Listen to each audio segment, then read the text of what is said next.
Everyone, welcome back to Manufacturing Hub. If you guys are watching us live, it's a Wednesday afternoon or a Thursday morning if you're in Australia. If you guys are listening at some point that is not live, who really knows what day of the week it is? I'm really excited. Vlad and I are really excited to have Logan on, who we're going to go introduce in just a couple of minutes to go talk about change management.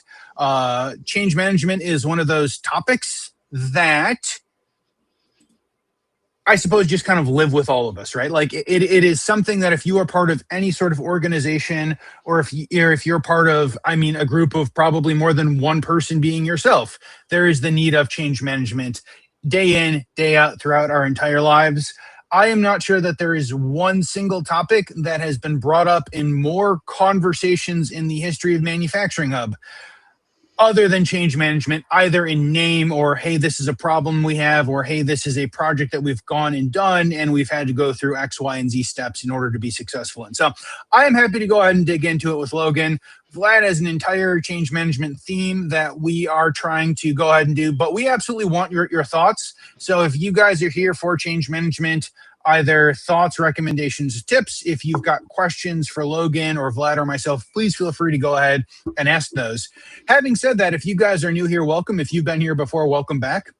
If you're new here, every Wednesday, Vlad and I get to go have an awesome conversation with the fantastic practitioners, very similar to Logan here, about interesting topics all across automation and manufacturing and industrial. So having said that, without further ado, everyone officially welcome to Manufacturing Hub. My name is Dave Griffith. This guy up here is Vlad Romanov. Our guest, Logan, joins us as a co-director of digital transformation from LSI, episode 259. Logan, officially welcome to the show. Thanks so much for being here. Thank you, Dave. Happy to be here. Thanks, Vlad. Absolutely, Logan. Thank you so much for taking the time. Before we dive into the conversation on change management, could you give us an overview of your background? How did you get into the industrial automation manufacturing space? Talk to us a little bit about your career and ultimately what you are doing today as well at LSI. Yeah, of course. Well, I started my career just about 15 years ago. I'm a mechanical engineer by degree, but immediately after university got into industrial automation. Spent about 10 years doing PLC programming, HMI, SCADA development with a large systems integrator in North America. After that, I spent a couple of years doing digital transformation consultancy, where we focused on things as business problems rather than technology problems. And it was a large mental shift for me at that time, and really opened my eyes to how you actually solve problems with technology as a lever, but not the only lever. Since November 2024, I've been over at LSI, co-directing the digital transformation practice here, where we really focus on advanced SCADA and above. So advanced SCADA functionality through MES functionality, data and analytics, higher level integrations with business intelligence applications. And for those of you who aren't familiar with LSI, we're a rather large multinational systems integrator. We have about 400 resources across North America. We operate out of 13 North American locations and a few offices in the Asia Pacific area as well. Logan, a couple of questions for you based on the background, right? So you've mentioned having a degree in mechanical engineering, right? So I'm curious maybe as to why and how you made the switch into the industrial automation space. Was that purposeful? Did you start with something on the mechanical side? Could you paint us a better picture, please? Yeah. I mean, it was an interesting switch, but through my internships through university, focused purely on mechanical problems. I felt a little bit left out when I was looking at how do you actually make these mechanical systems come alive, and they come alive through automation, and that is really the interface between the physical and the digital world. And at least to me, my opinion, that's where the magic happens. So what didn't take long, and I got a great opportunity at a university to start with a systems integrator, and I never really looked back to the purely mechanical world. Although I do feel that education has benefited me throughout my career as well, with having that physical understanding of how machines work and physically collaborate with each other, which has influenced a lot of the decisions that I've made through my automation career as well. Interesting. Let me ask you a second follow-up along the same train of thought, right? So obviously as a systems engineer or control systems engineer, when you start your career, early on, you have a couple of paths, right? And I would maybe define them as going to an end user, working at a plant, going to work for an SI. You can work at a machine builder and probably like an OEM, right, that distributes and sell parts. I'm curious, like looking back, because I started at an end user and worked in plants for a chunk of my career. Looking back at the SI experience, maybe how did that, how would I say, like shape your career today? Did you get exposed to a lot of different industries, different projects? Were you focused on the vertical, right? Could you unpack that for someone earlier in their career? Yeah. I think one of the great things about working for an SI is the diversity in what you get to focus your time and effort into, right? No project you do is, well, rarely any project is the same, exactly the same, but also different industry exposure. So when I was, doing PLC programming, I did primarily food and beverage and CPG. So I got a lot of experience with process control, both liquid and physical process control. But also, through the later stages of my tenure there, I got a lot of exposure into pharmaceutical and biopharma space, which is an entirely different ballgame when it comes to change management, for sure, which is a good segue into our topic today. But I think that diversity, seeing how many different clients operate and how they manage change and how they manage their process control, gives you a good diverse perspective on what is good and what is bad. And good doesn't always look the same for everyone. So having that diversity, I think, helps as an SI going to recommend or make suggestions to a prospective or a new client as well. Absolutely. And maybe again, to your point on transitioning towards change management, right? I want to recognize that it's usually not an early career type of a topic. I think that as I would say like 1 to 5 years out of school engineer, you're very focused on learning the technology, the solutions, but then you start to notice gaps in either process or personnel or how those projects are executed.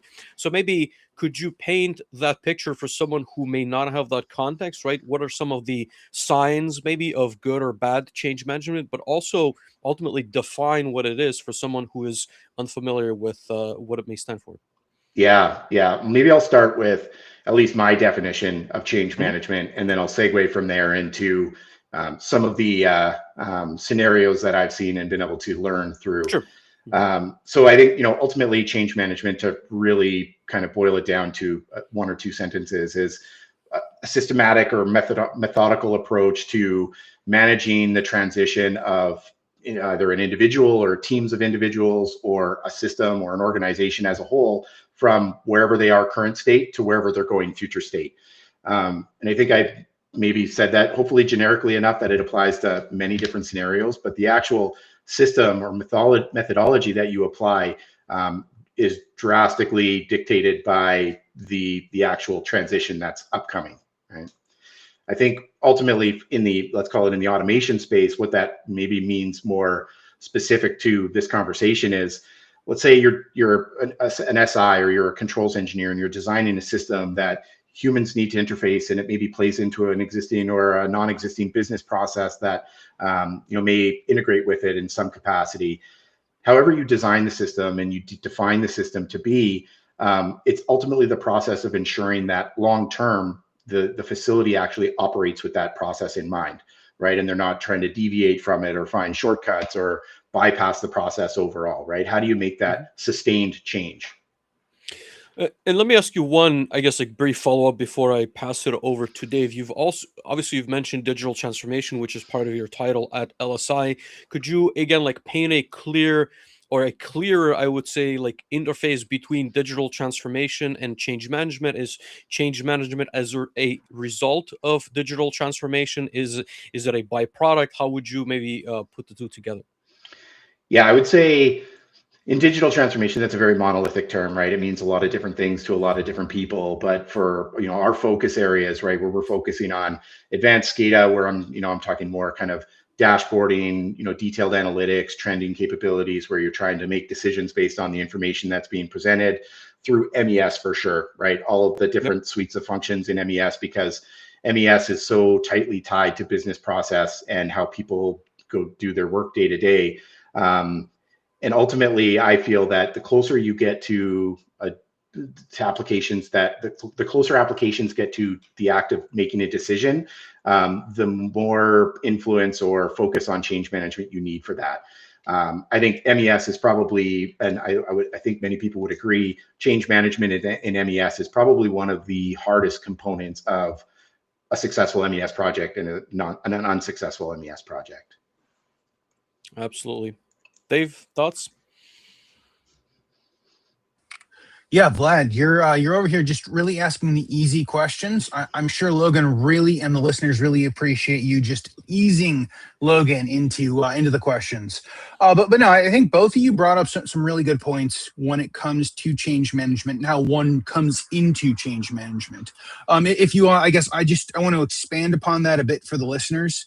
I guess in my thoughts, when you're a young engineer, when you're into kind of any part of industry, you almost come into change management unintentionally, right? Like, so unless you're somehow get hired directly into a CID, a continuous improvement team, in which case they are probably going to have strong definitions and strong processes to change management, you're almost certainly going to come into change management because you have a problem, because you found a solution that at least you believe solves the problem. As to if it does or not, as to if the organization has gone through this or not, several dozen times is completely irrelevant. But you're going to have a solution to a problem that you believe is true. And then you're going to go present this, and you're probably just going to be flat out told no, right? And if you're not flat out told no, it probably becomes now I have to go figure out how to sell this thought and idea upstream to the managers and directors and above. And then I also have to go sell this thought out kind of wide within my engineering or operations team, and then kind of cross engineering and operations team, et cetera, to go convince them that we need to go down this process. And at least for me, that is the early stages of learning what change management was and the struggles of change management. And to Logan's point, I feel like we talk about change management so much because of how difficult it is, right? If there was a singular definition and a singular path forward as to this is change management and this is how we go convince everyone that change management is correct and best for the organization, it would be much simpler, right? But then we add in the fact that there are humans, and humans have different motivating factors. And sometimes they are internal, and lots of times they are external motivating factors. And then it becomes okay, how do we do change management at this facility? And then is it this facility or this vertical similar or different than the 100 or 1,000 other facilities and verticals that someone with a consultant hat or a systems integrator hat is going to sit with? So in my experience, it becomes very difficult. And Logan, I think you just said it, especially like on MES projects and MES solutions. It is very much the kind of defining factor, the pivot point, if you will this project be successful or will this project not be successful? And I have certainly seen way too many groups, both on the end user side and on the systems integrator side, walk into this path, and no one has even really considered the concept of change management, right? Like, way too many times the systems integrator is like, I'm going to go deliver this solution, and I'm going to hit the specifications and requirements, and then I'm going to go hand it over, and it's just going to work because this is how it was designed. And way too often, the end user doesn't necessarily think about all the change management that they have to go through, because many times, a MES scale style project, similar to an ERP scale style project, is something people do once in their career within an organization, right? So unless the knowledge comes in from outside of the organization, there's very little chance that internally the organization is going to have the knowledge that we even need to do this in order to be successful. Mm-hmm.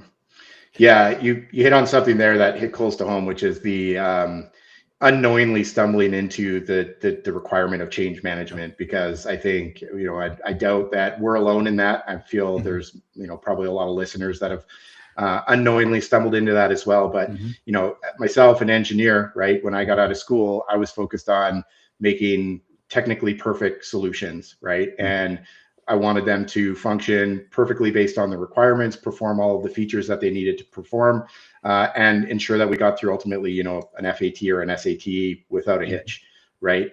But that's only half the story, right? As soon as you involve people, people are no longer predictable by algorithms or mathematical equations or technology in general. You start to have to, you know, pull on the internal psychologist inside yourself to understand what is the behavioral psychology of the people, the stakeholders that are going to be impacted by this change. And of course, you know, there's people who have PhDs in this subject who would know a lot better than me, but just having consideration on that topic, on how this will impact people's day-to-day workflow, how does this impact their emotional state, all of those things, just that slight consideration into that can often solve a lot of problems before you're in the 11th hour of commissioning and you find out it's not going to work for the operations team. Absolutely. I guess I've got some questions for Logan, but I feel like we hit on a really good topic. Vlad, I feel like you're like holding yourself back. Do you have thoughts you want to go add to this topic?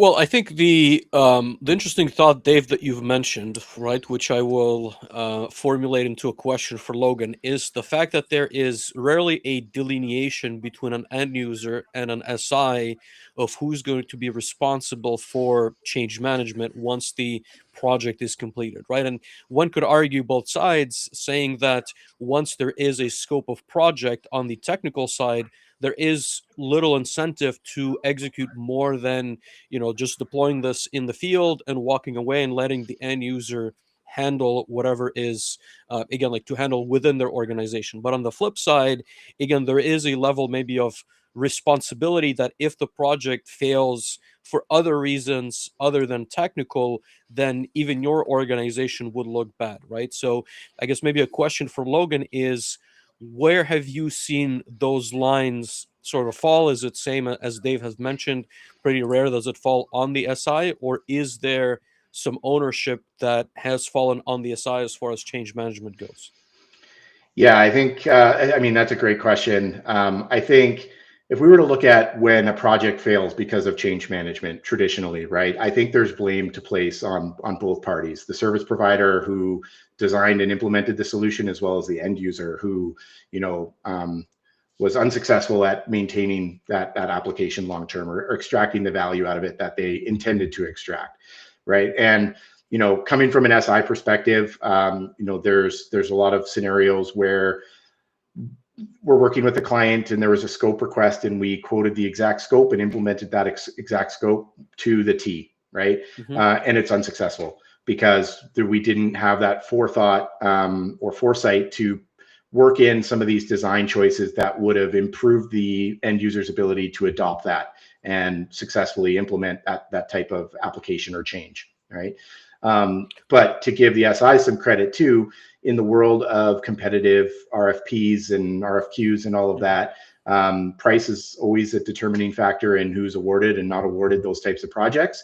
And rarely have I seen an RFP that has included proper change management design and development for the scope that was requested, right? So in a situation like that, there is not a lot of benefit to the systems integrator to add that in if it's not been requested.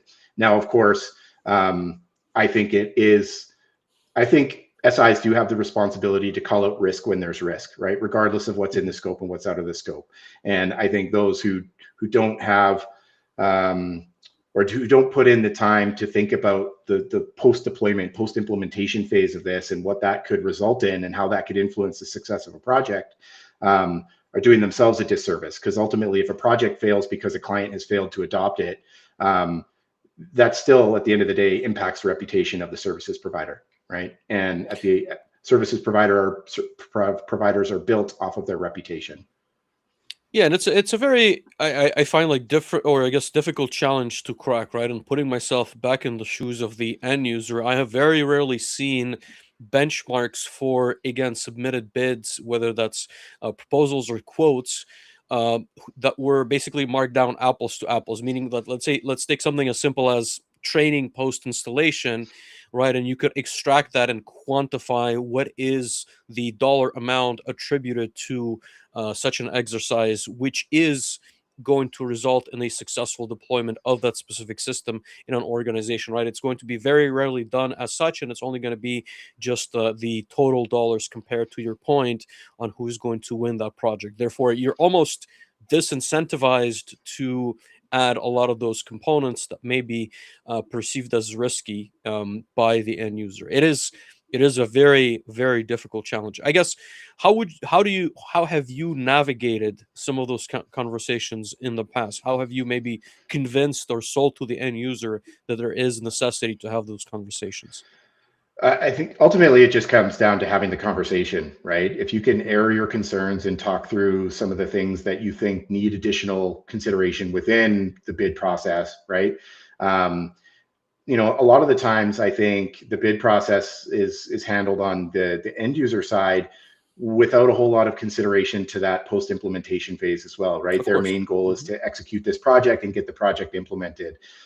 So it's not intentional that it's left out. I think there just maybe hasn't been enough thought put into what should be included in a change management line item, let's say. So just having the conversation, I think, is really the best we can do. And if that resonates with the end user, hopefully they'll either amend the RFP or they'll see that inclusion in a line item as not a cost adder or a cost inflation line item, but rather a valid inclusion to have in a submitted scope, right? Absolutely. And to add to what you're saying, Logan, I feel like it is most difficult in the attempted one-to-one bids where the only thing that matters is the dollar value and going and talking about change management. I guess having said that, in my experience, most of the groups who are, call them, I don't know, Fortune 2000, Fortune 5000, are going to have some sort of training program, are going to have a train the trainer style program, are going to have at least an idea and an understanding that change management is needed. As to how successful they are or not is different. Having said that, in my experience, the best projects are the ones that start the change management process as we are collecting scope and specifications, right? It's the how are people using the tools currently? How can we go make changes and modifications to the tools that we are going to go specify? And if we're going to go bid it out, we'll go bid it out. If we're not going to go specify it, or if we're not going to go bid it out, then we can go bring someone in to go do the initial groundwork so that we can be the most successful. When you have the pre-bid, then the RFP or the RFIs to get some feedback for an RFP, to then go and take all of that and change it and kind of continue down the path. That makes it very difficult.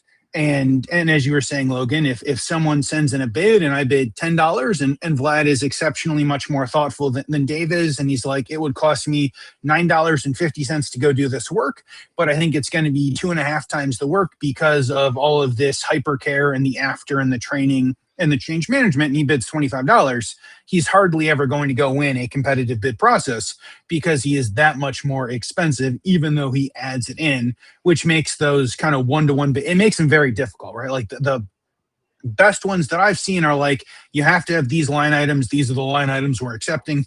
Please put all of your budget under these line items. And again, go call out as much risk as one possibly can. But when I go call out risk in bid situations like that as the consultant or as the integrator, it's almost, how do I say it? It's almost to go cover myself of saying, hey, we've noticed there are these glaring gaps in this potential project. We're letting you know that there are these gaps. Hopefully we'll be able to go ahead and identify and remediate these as we move through this. But please know you're missing all of these things that will go make the project successful. And I agree to the previous parts of the conversation. Those are exceptionally important and needed.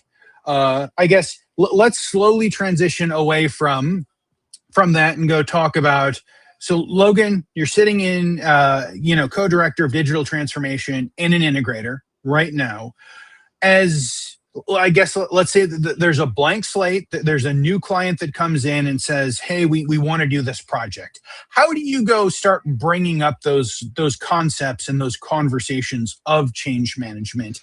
What do those initial processes look through? What would maybe best practices, best case scenario of a project at a very high level look like for you? Yeah. So, let's kind of talk through maybe a hypothetical situation or a very real situation. You have this new client comes to you and asks you to say, I want to create a dashboarding application that, visualizes KPIs for a production line or for a facility, right? But the real intention of that is not just so they can see how well or how poorly they're running, right? They ultimately want to be able to use that information to make decisions to affect or impact change to how well or how poorly they are running. And that's ultimately where the conversation needs to start, right? Is what are the decisions that you want to be able to make with this application, and what workflows will be involved with making those decisions? And I think too often as an engineer or as an SI, often these problems are approached with, well, what historian do you want to use, or what is the database schema going to look like, and all of these really, like, I would say, nuts and bolts components of building an application. And that, if you start with that conversation right off the bat, you're skipping the most important pieces of putting together a concept or a design for what this will ultimately look like. If you start with what are the decisions that need to be made and what are the workflows that need to be involved, and then expand from that, do a bit of a fishbone analysis on all of those different components, then you really start to understand, and you get into conversations about how company operates, what's the culture like, what's the information sharing, how seamless is information sharing and discussions had between the different stakeholder groups or the different departments that are involved. All of those sort of soft things that are not hard technical requirements become almost the most important requirements for building an application that's going to ultimately help an end user make better, faster, smarter decisions. And that is where we start with these conversations to say, okay, if you want to be able to do these things with this application, this is the scope that we need to build in. And this is the design process that we need to follow to ensure that we're staying aligned from concept through to implementation and ultimately through adoption. Interesting. Do you have, I guess I'm assuming that you're using some kind of a templatized process to get this done? You have something that is like refined and you can replicate from customer to customer, or is it very kind of like tailor-made for each application? I wish we had a silver bullet for these, Mhm. but unfortunately, just by the nature of how organizations are so unique from one another, how the decision-making process differs between even departments within an organization, Mhm. but certainly between facilities or disparate companies for that matter, until you kind of define those components, it's really, really hard to find a one size fits all. It's more of a methodology than it is a systemic approach. Gotcha. And I guess just so I understand your approach a little bit better, how deep does this maybe process go, right? I'm assuming for a smaller application, you can probably spend a couple of days with the customer. For something a little bit larger, would involve multiple groups. Like, could you paint us a picture of what this hypothetically would entail, generally? Yeah. So for a smaller dashboarding application, let's say you're creating, a line overview or an operator dashboard for the work center that they're stationed at, right? Those types of things, typically you can define the requirements, the soft requirements for, within a day or two in working with those stakeholders, right? And Hmm. I would almost say in almost all cases, we like to do kind of the Gemba walk, right? Where you're on site, you're seeing where the operator is actually interfacing, what decisions they're making in real time, and how they, go about their tasks. Because all of that's going to influence how the design of said dashboard or interface needs to be put together. Hmm. When it comes to larger implementations, let's say, a larger track and trace system or, a yield optimization system that you're designing that has ties into inventory management or warehouse management or procurement or supply chain or all of these things that could be involved, then it becomes a lot more difficult because it's not just one workflow anymore. It's 7 or 8 workflows that all have touch points with each other. Hmm. And the more workflows, the more decisions, the more people involved, the longer that process takes. So some of the Gotcha. we've been involved with very complex applications that are implemented, and we spend weeks just doing that workflow definition to define those the requirements for the soft requirements outside of the technology components.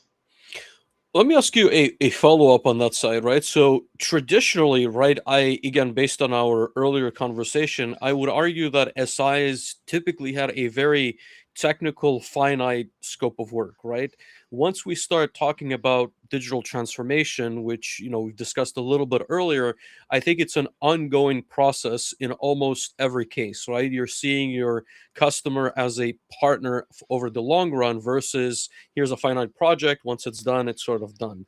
So I'm curious, as far as the skill sets go when it comes to maybe change management, right? Are you now staffing individuals who are also equally skilled on the technical side as they are with talking and having some of these conversations with organizations? Do you sometimes maybe supplement from the outside? How does that, again, like going back to the interaction that you've described, I'm curious how the skill sets within an SI fit into those conversations. Yeah, well, I can speak for LSI, right? Mhm. And I can speak to my, I think, opinion or my perception Yeah. of some of the maybe the gaps that I've seen with other services providers in the space. So at LSI, you're absolutely right. Digital transformation is not an end; it's not a destination, right? It's kind of an ongoing journey. So you're never just performing some design and development of a change management strategy for a specific skid that you're deploying and automating, right? Where there is a more cut and dry end date for when this goes in and when it will be fully operational and fully adopted. With digital transformation, you're constantly in flux because business requirements are changing all of the time. The market landscape is changing. They're introducing new product lines, whatever that might be. It's constantly in flux. So you're always in a state of considering change management. And it definitely does change, I would say, the staffing requirements that SIs have if you want to play or participate in those types of ongoing really side-by-side partner journeys with your clients, right? You need to have people who are call them consultants, but some people don't like the term consultants, but they are individuals who will talk through all of these components and ask the questions that the end user themselves may not have thought of yet, and bring in experience from 10 or 20 different failed initiatives and 10 or 20 successful initiatives that are tangential to what you're trying to do. Bringing all of that experience and just talking that out with the end user is very, very valuable. It allows us to bring, the expertise that the client themselves may not have been exposed to in the past, right? So we certainly have resources like that in-house. But then we also have our technical resources as well that are building the applications behind the scenes to the requirements that are being set upfront and ongoing changes by our consultant level resources. But there are also firms, I know for sure, we've partnered with a few in the past that specialize in behavioral psychology in an industrial setting.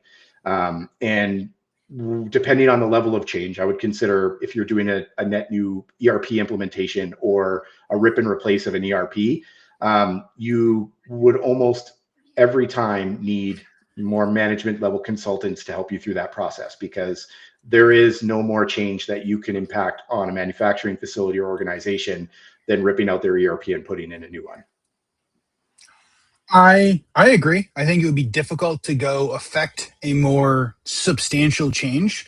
Having said that, most like medium, even some of the larger manufacturing facilities I've worked with, Logan, they're like, man, this ERP implementation is going to be really expensive. So we're going to go attempt to save money by just, quote, adopting whatever best standards the ERP groups say we should use. And we'll just go change all of our internal things in order to go save some not insignificant amount of money when it comes to custom and bespoke changes in coding within the ERP.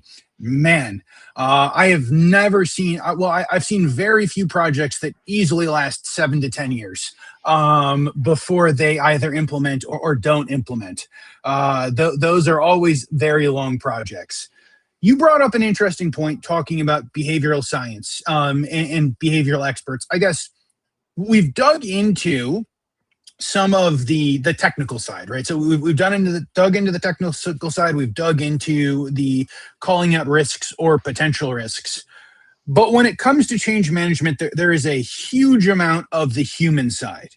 So we can either walk through an example or maybe talk about how, from your perspective, I guess your perspective as the consultant slash systems integrator, are you actively in there attempting to go work with the operators and operations staff and everyone on that side in order to go do some of these changes? Are you calling out and attempting to go work with a hopefully existing group of people in charge of change management internally? What does that process look like for you guys?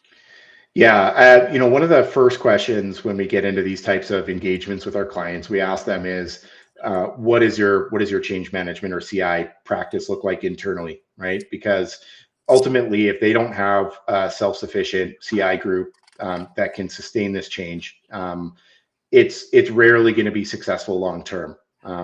We are not in the business of, we don't want to force ourselves upon our clients and say that your success it lives or dies by our participation in this engagement, right? We want to be able to deploy solutions that our clients can maintain, expand, manage, modify in perpetuity once we're out of the equation, right? And without proper CI practices internally, that's really, really hard to do. And we're completely happy supporting our clients through that, but we much prefer when they can become self-sufficient in that area. So that's one of the first questions we'll ask, and that adds a certain level of risk to what is the likelihood of success to an engagement.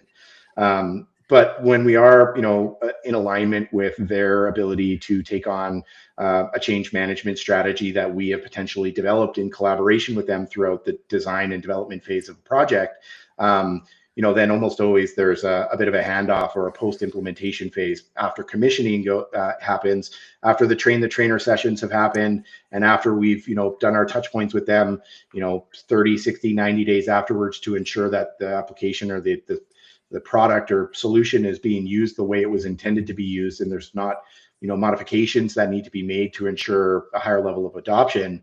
Then we start to hand that plan over to the client to start to manage longer term. I would say there's varying levels of that, again, depending on the intricacy or the complexity of whatever application it is that you're building. But it almost always follows that sort of that sequence, I would say, of approach. Okay.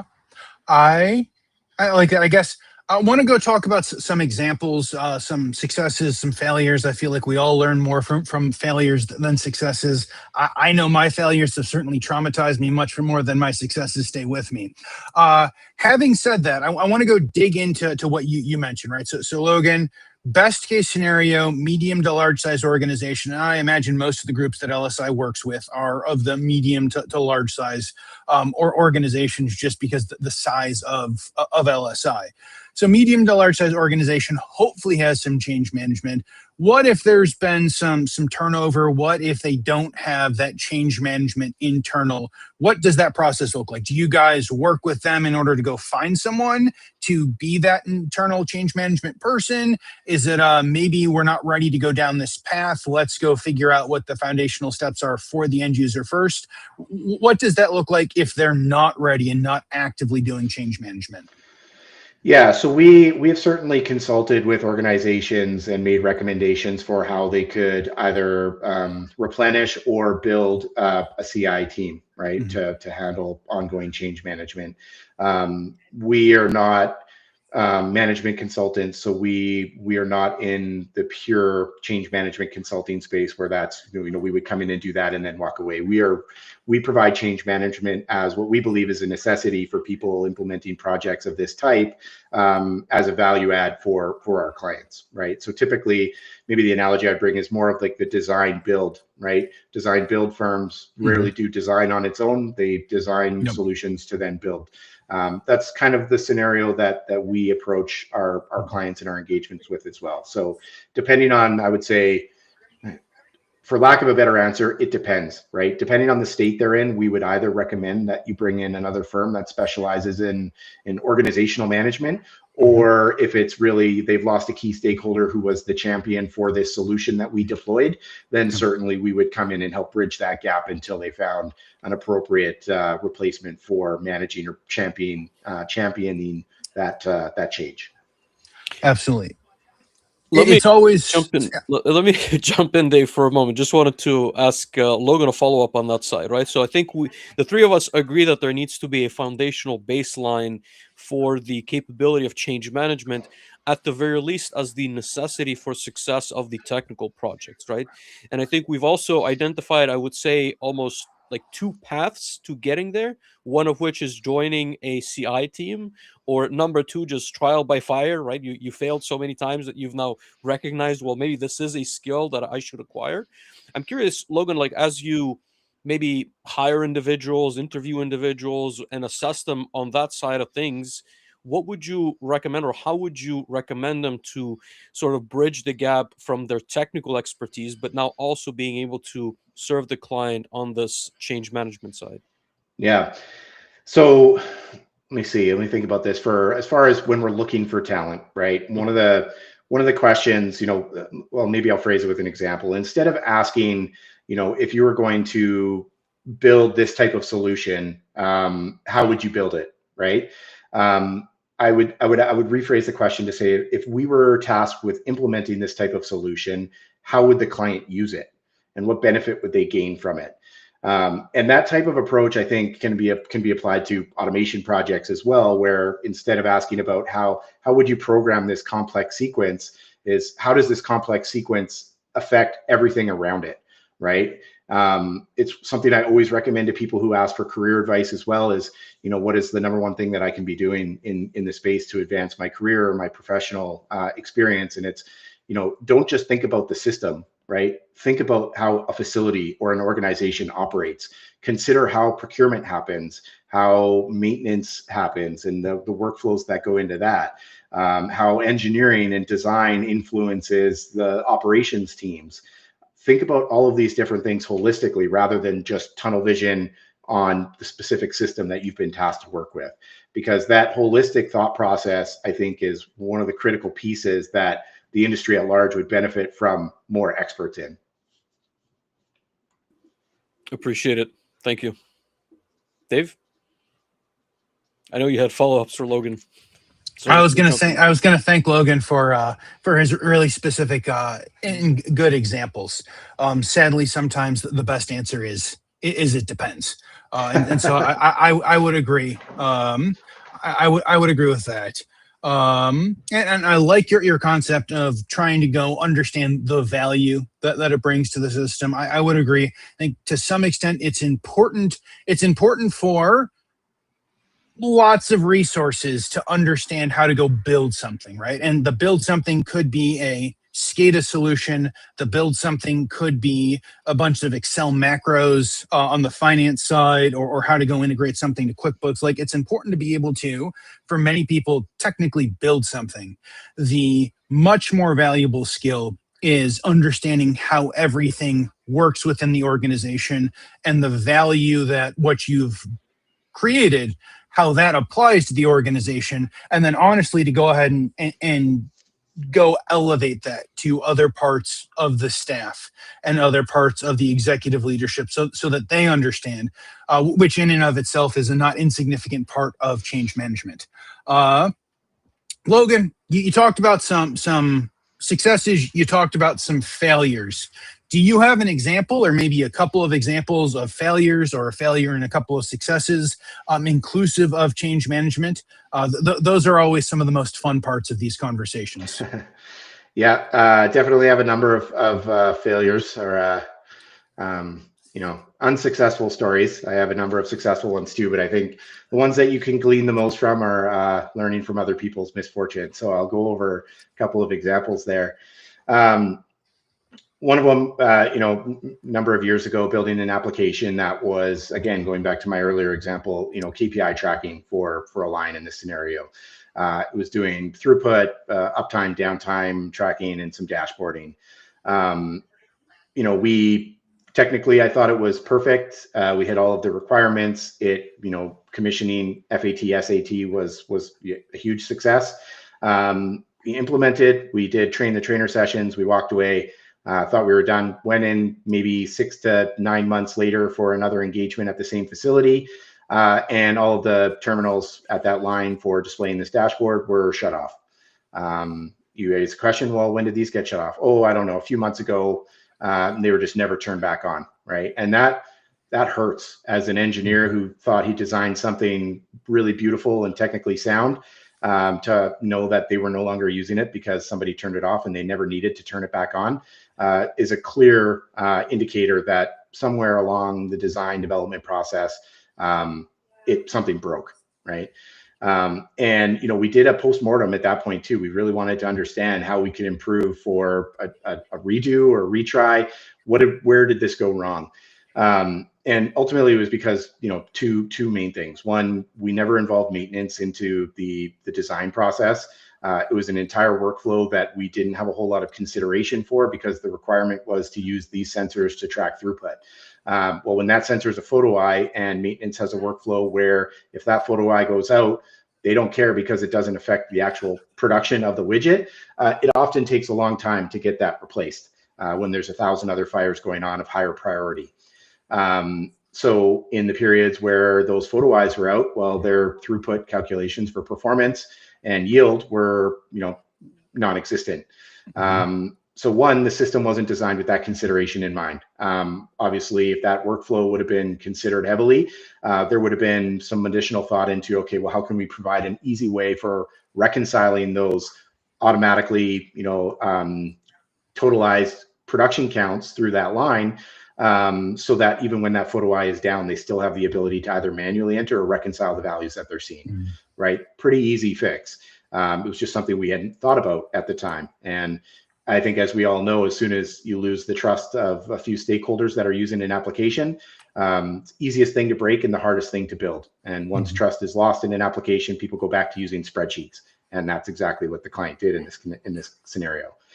But the other piece that we missed too, which I think is a little bit more difficult to identify and work into the design process, was the behavioral impact that we didn't consider for the operators that had these new dashboards, right? It was an OEE dashboard, basically. We knew that their OEE was low as we were designing this. We knew it was going to display low numbers. But turns out when you put, a 30% score in front of people for OEE, it doesn't really motivate them because they don't feel like they can do much to increase that by any material value, right? And so what we took from that is, again, another easy change that can be made is if you're running at 30% and your target's 36% because you have a long way to go, you're not going to set a target of 90% when you're running 30% day in and day out. But if you're running 30% and your target's 36%, well, you just change your calculation there for what you're displaying to your plant floor staff. Instead of showing 30%, you now show 80%. You're running at 80% of your target. It's a much more motivating number. And that factors into the whole behavioral science and behavioral psychology component around positive and negative reinforcement and what behaviors that drives on the plant floor, which is a huge piece of change management, in my opinion.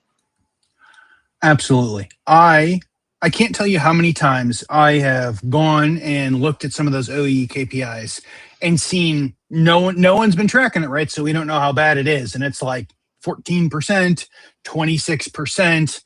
Very infrequently are people cracking 30% if they're not going through the process of previously having measured or calculating that. And it's not necessarily anyone's fault. To that point, Logan, very few things are more demoralizing than when there's a big board and everyone feels like they're doing great. They just had record numbers and they're like, oh, we were just running at 14%. And the boss wants to get to 85%, and our best effort got us to 14%. Why should we even bother trying anymore? So I would completely agree with that. Having said that, sometimes I've seen other facilities kind of obfuscate those numbers and that poor performance as they are going, and kind of directing that upwards to the executives to say, oh no, we're actually running at 80%, or we're actually running at 92% because we are looking for 36 and we're actually running at 30, that sort of thing. And that's where sometimes those numbers become a bit more difficult as we go through. Vlad, have you ever run into a project where you presented people with how poorly they're running and they all just got up and walked out? I had You know, OE, I've done many OE implementations in food and bev, and I would say I had very mixed experiences depending on the site, right? And maybe the most peculiar realization, right, to keep it a little bit short, was that there are sites that will, you know, manipulate and obfuscate some of those numbers, upon which there are bonus structures, as you can imagine, quarterly or yearly.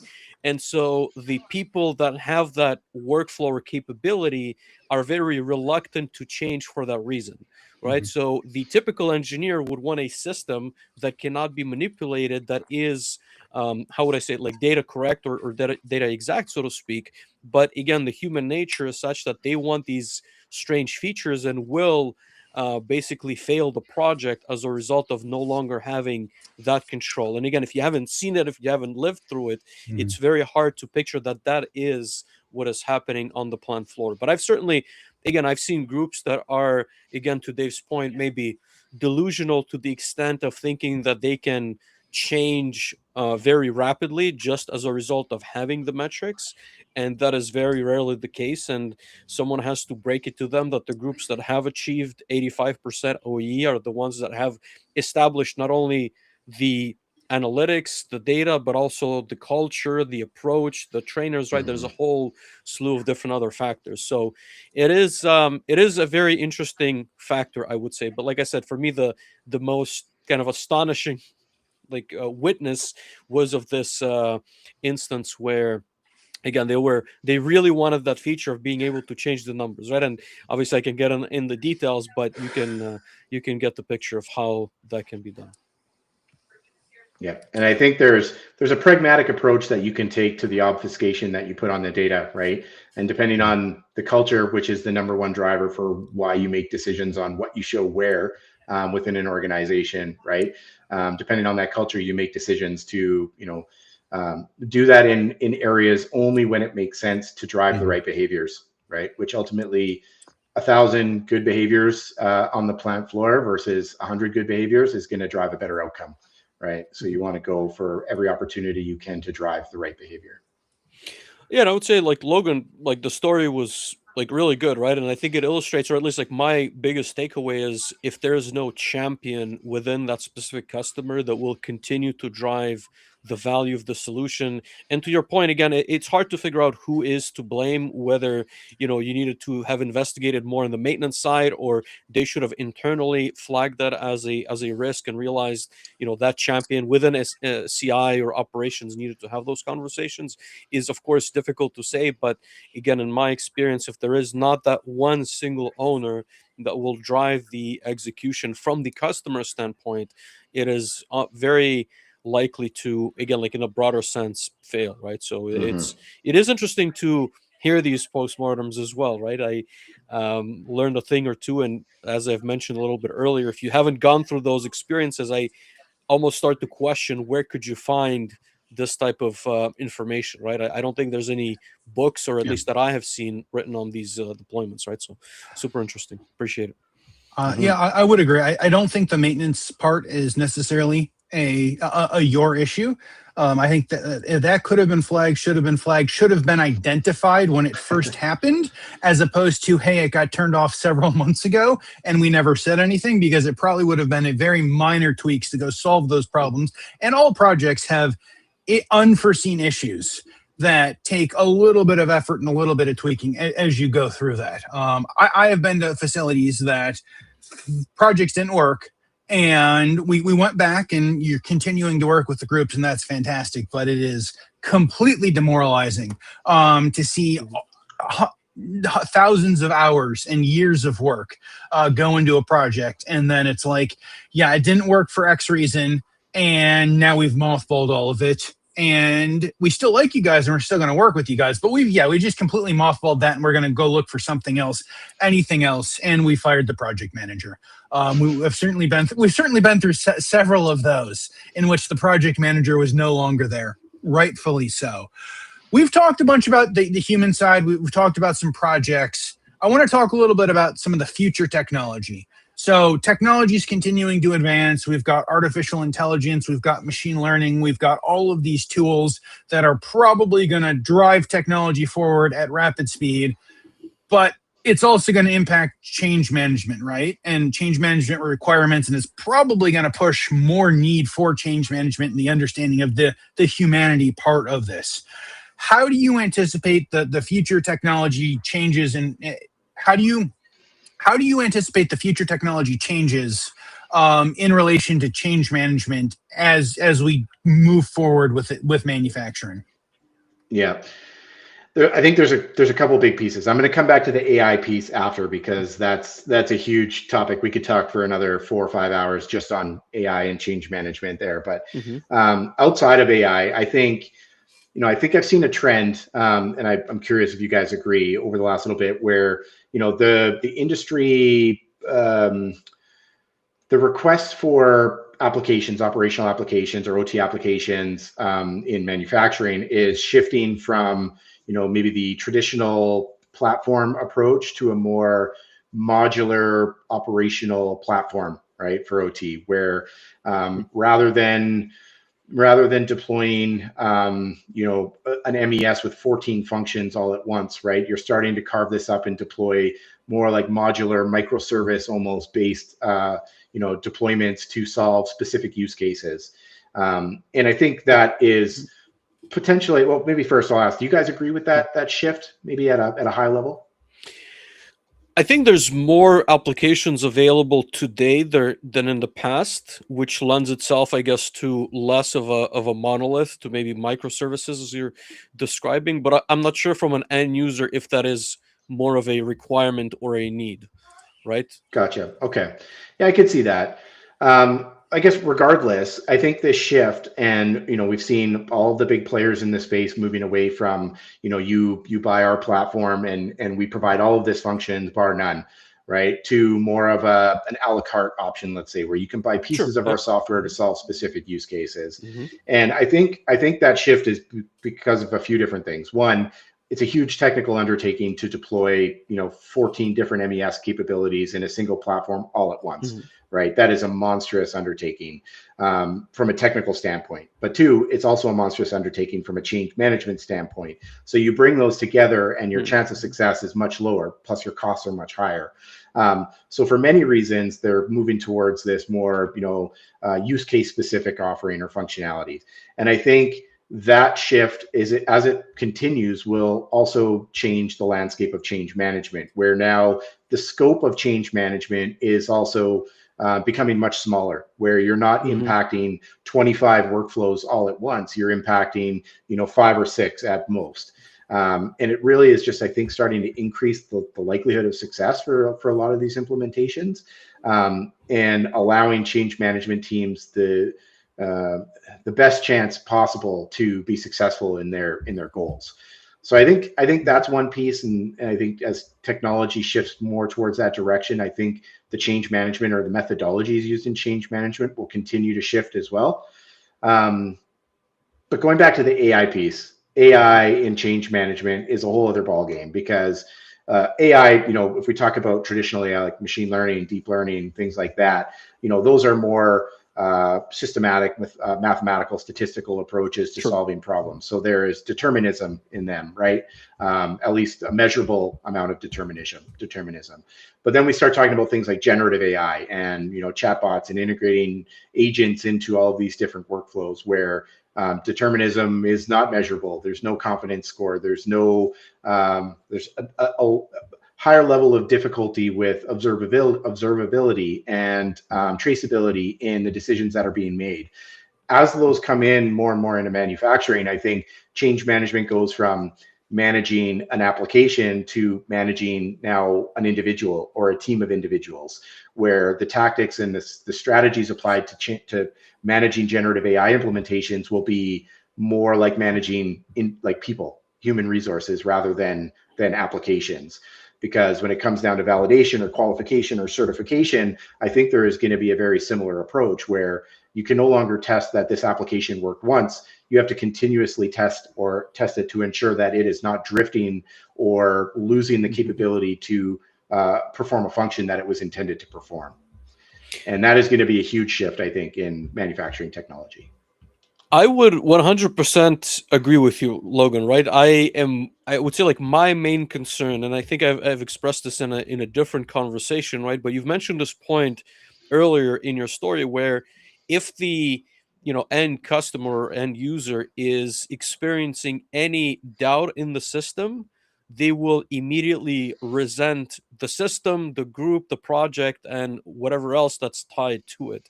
So what I'm concerned with is that, of course, there's going to be groups that will be not necessarily more ambitious, right? But will sort of like pull the trigger prematurely before they have demonstrated the full capabilities and robustness of the application, will deploy and thus not only burn the bridge for themselves, but also create this I don't want to say fear, right? But hesitancy to go with a different group that may have taken a little bit longer, but have proven themselves in the field of battle, so to speak, right? So, and we've seen these. I remember going as far back as 10 years ago, where there were, posts of industrial robots taken over by AI, killing humans in these like factories, which of course is a sensationalist title, right? But I'm really hoping that AI doesn't go or follow the same path, where a few bad apples will ultimately, again, poison the entire pool, so to speak. So I'm curious, I guess, like how do you balance or how do you see the future evolve as these solutions get deployed? I'm assuming that a lot of them will fail, but are you seeing maybe these successes slowly start trickling where end users are a little bit more open to those engagements, or is it the opposite? Are they getting a bit more hesitant because of some of the problems? I think it's a little bit of both, honestly. I think the promised value of generative AI implementations in manufacturing is growing at an exponential rate, right? With the advancements of these models, they are smarter now than they ever have been, and they'll be smarter tomorrow than they are today. Hmm. We'll continue to see that, that exponential increase in capability. But at the same time, as time goes on, you get more and more failed initiatives, and I think largely that's attributed to, almost every software company now is AI powered, right? There's chatbots and everything. There's AI agents doing work behind the scenes on all of these applications, or most of these applications now. But the challenge of making sure that those agents are successful in their responsibility and the function that they're meant to perform is often, I think, maybe not properly focused on in the sales process. So Sure. clients get sold on the hype of the potential that these provide, and not warned about the legwork that it takes to build up a proper foundation for them to actually be successful upon. Mm-hmm. And I saw somebody post on LinkedIn, and I wish I could remember their name, because they said it very elegantly that really resonated with me. And they said, AI doesn't make bad data worse. It makes it more convincing, which by nature is far worse, right? If you have convincing bad data that you may or may not understand is wrong until it's too late and you've already acted upon it, that is a very dangerous situation in manufacturing, or could be very dangerous or costly, right? And that is, I think, something that everybody really needs to put some emphasis on is, do we have the right foundation for AI adoption to be successful? And it doesn't have to be holistically across your enterprise, but for this specific use case that we are contemplating putting AI in to help augment or accelerate, is the foundation for that use case ready for that implementation?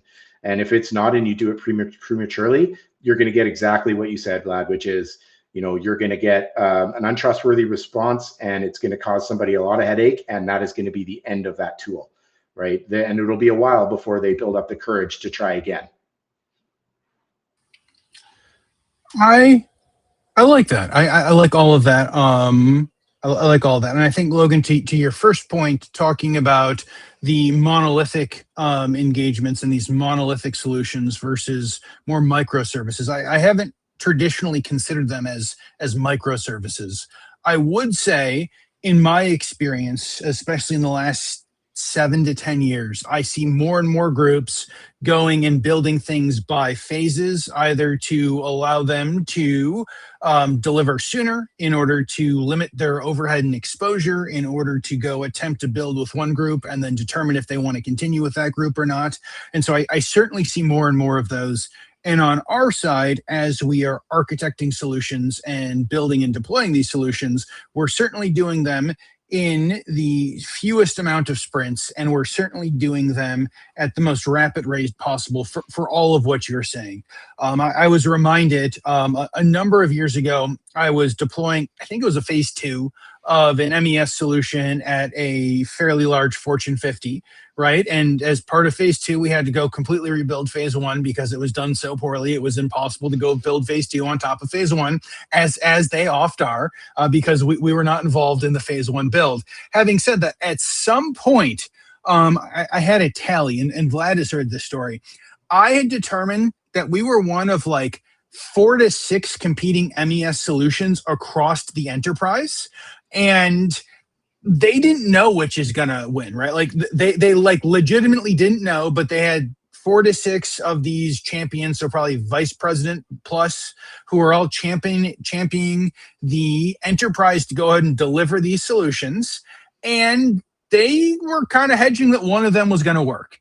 So that's almost the exact opposite of microservices. But I suppose if you're a Fortune 50, then $6-10 million versions of the same software are basically a bunch of microservices in order to see which one could possibly be successful and which ones could not be possibly successful. So I think it's interesting, and I imagine that we will see more of that into the future. Having said that, we get to go ask you the final questions we ask all of our guests, and the predict the future question is my favorite that I get to go ask our guests every week. So I want to ask you to go predict the future, and I would love if you could maybe continue down your thoughts on change management. So what does the future of change management look like in the industry in the next 2 to 3 years? It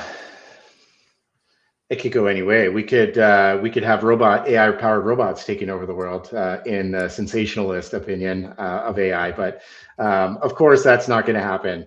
But I do think that as AI and other advanced technologies become more prevalent in the manufacturing space, there will be a fundamental shift to how change management happens.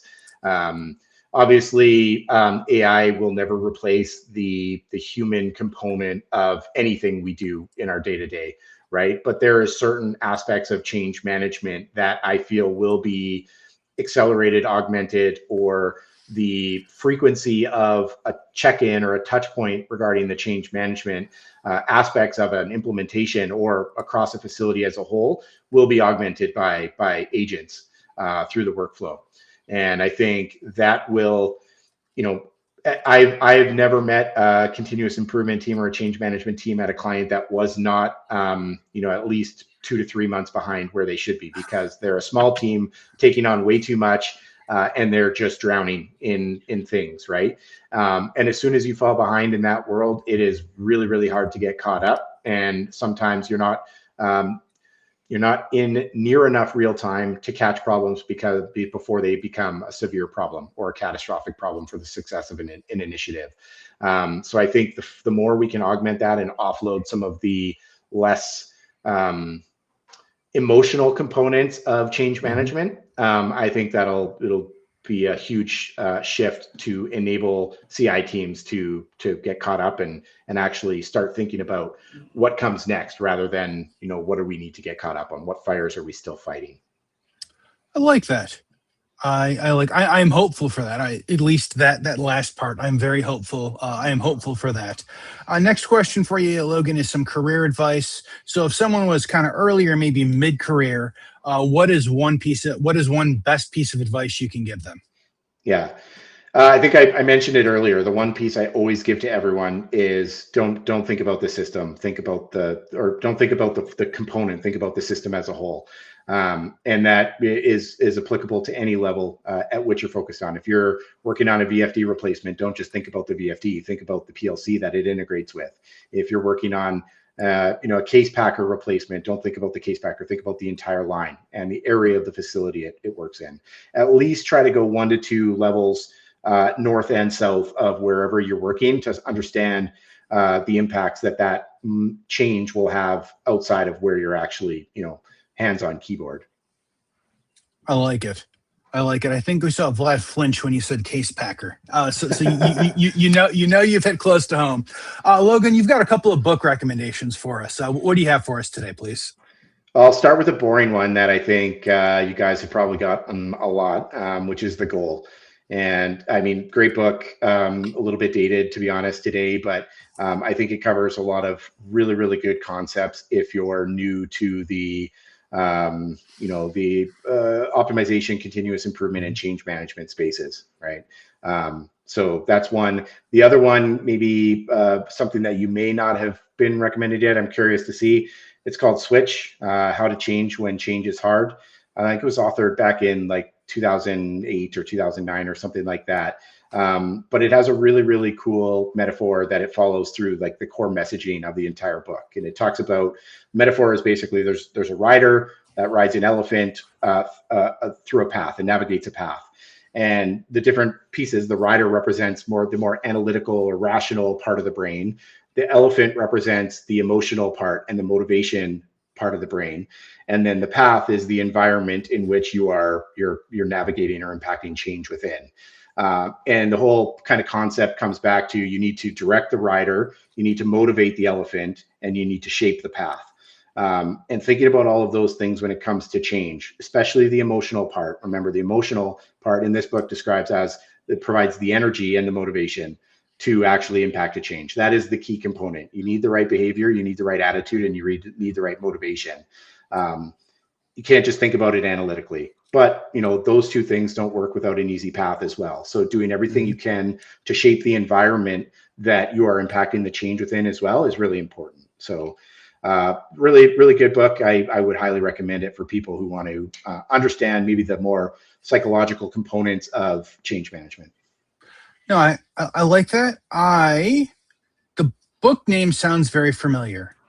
I don't remember Switch being a book that had been recommended in the past. So one, thank you for both books, Logan, but also thank you for coming up with a book that we have not had recommended that is in any way, shape, or form tangentially related. So that is good. Thank you for that. Next up, I'm going to ask you for like an interesting idea or innovation within our space. If you could come up with anything, where do you think lies opportunity? Is it change management? Is it something else? I think maybe very related to the change management and maybe more so the digital transformation kind of world that I live in. But if you were asked to design a dashboard 2 years ago, or a very elaborate scheme of dashboards, maybe 10, 15 screens that work together to provide some analytical output. If you wanted to make sure that aligned well with the customer's expectations, it's really, really hard to put that into a document and say, this is what this screen is going to do, all in text, right? You almost always need some sort of visual or graphical portrayment of what this will look like in the end to garnish or solicit enough feedback from the client to say yay or nay. So 2 years ago, if we did that, we would likely have spent 2 or 3 weeks in Figma or Draw.io or even Visio or something, putting together a prototype. And then we would use that as the ability to review, to walk through the theoretical workflows with the client to get an approval. With the introduction of AI-assisted coding agents and this entire new world, prototyping has never been as fast as it is right now. So we have replaced internally with LSI. A lot of our prototyping now goes from, rather than designing Figma screens, although we still do some with AI-assisted and MCP integration with Figma, but developing full prototypes of applications using things like React, where you can, define the requirements and even simulate data sources. So you have, live data in the back end, and have a fully, near functional application that you can navigate through and drill down into and see pop-ups and all of these things with far, far more detail than we could in 2 weeks in Figma in, 2 days with this new approach. And what that does is it really shortens, you mentioned sprints earlier, right? So regardless if you're doing like a rapid application development framework or agile development framework, your periods of development, the timeline for that has collapsed drastically, right? You can get through a mock-up and a review cycle in 3 or 4 days that used to take 3 or 4 weeks. And that process really just reduces the risk of poor adoption and therefore poor change management post-implementation. Absolutely. I am a big fan of those tools for that reason, in large part because I really didn't enjoy sitting in front of Figma or any of those tools, going up and trying to mock up a system out of my brain over the course of several weeks. So I'm very happy we can expedite the process of it and reduce the amount of brain time and increase the amount of compute time to get there. So I completely agree. Logan, last question for you. How can our listeners help? Who should reach out? Who are you looking to connect with? How can they help you with what you're doing at LSI? Yeah, we're always looking for people who, LSI as a whole, who, love the automation space, right? And in the digital transformation group as well. If you like to kind of blend the line between operations and technology and that type of space, feel free. If you're looking for career advice, I'd be happy to have a conversation about change management or not about change management. Or operations leaders within clients, if they have struggled with implementing technology or digital solutions in the past and struggled to get the value out of them that they expected or deserve, feel free to reach out. We'd love to have a consult and talk through what maybe our approach, how that would look differently than the previous approaches you've tried. And if something resonates there, we can always take the conversation further. Awesome. Logan, thank you so much for joining us. This has been an awesome conversation and a fantastic setup and primer, I suppose, for change management for all of our listeners. And thank you, everyone, on the listener side for going ahead and joining us. If you somehow aren't, please make sure you're connected with Logan on LinkedIn. You can certainly find him on LinkedIn talking about all sorts of things, not just change management. In fact, probably most things not inclusive of change management, regardless of how important that it is. Please make sure that you're connected with myself and Vlad and following Manufacturing Hub so you can listen to all of our new episodes. Next week, we've got Kobe and Carl from Inductive Automation, CEO and CTO, co-founders of Inductive Automation on. We're going to go explore a whole bunch of different topics, so make sure you're tuned into that. If you've made it this far on YouTube or podcast form, please hit the subscribe button, rate us 5 stars, and throw us a thumbs up like button, and all of those other fun things. When I ask, you guys do it, and then Vlad launches the podcast on Thursday morning, and more of you guys listen to us, which is absolutely